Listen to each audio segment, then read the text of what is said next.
14 hours, New Hampshire to Indiana, across Massachusetts and through the Berkshires. I dropped out of the mountains. The timber began to thin out. The sun broke through, and the land opened up onto the Hudson River Valley, home to generations of trappers. Then it was into upstate New York and the Catskills.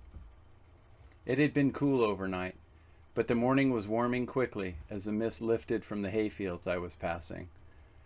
Along the shoulder, a turkey vulture was already having breakfast, a reminder that, in nature, nothing goes to waste. Every mile brought new country, new wildlife, and new stories. This journey would take me to the National Trappers Convention. When most people hear Trappers Convention, they imagine traps and fur, but that's only part of the story. What they don't see is the education, conservation, volunteer work, and thousands of conversations that happen behind the scenes. Volunteer organizations don't run on good intentions alone.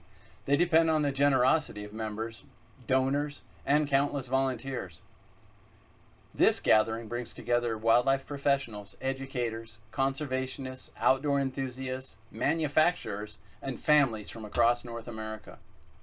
For most visitors, the convention begins when the fairgrounds open. Mine began several days earlier. As a New Hampshire state delegate, I wasn't simply attending a convention. I was there to represent the New Hampshire Trappers Association and the interests of trappers back home. That meant board meetings, committee work, state delegate sessions, officer elections, voting on important issues, and conversations about the future of regulated trapping and wildlife management.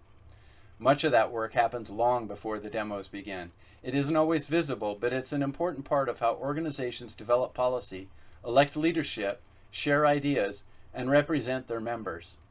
One of the highlights of the week came through committee assignments. I was honored to be appointed to both the National Trappers Association Audit Committee and the Scholarship Committee. Those appointments mean the work doesn't end when the convention closes. It continues throughout the year, helping support the organization, its members, and the next generation of trappers.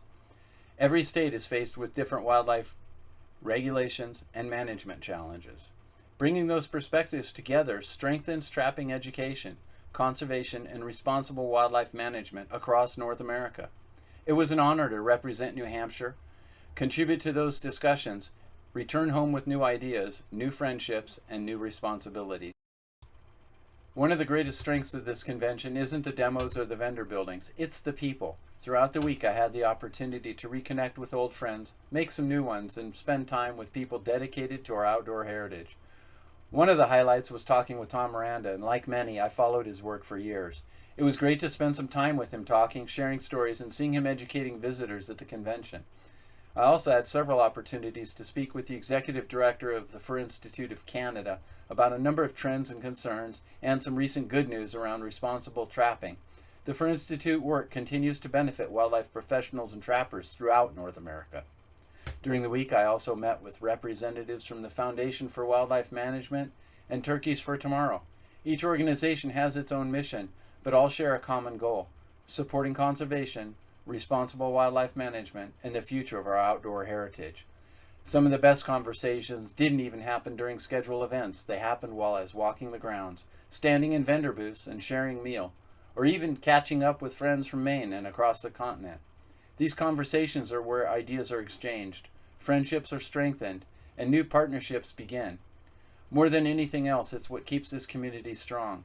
Long after the demonstrations have ended and the fairgrounds have emptied, those friendships and that commitment continues. That's what I found at the National Trappers Convention.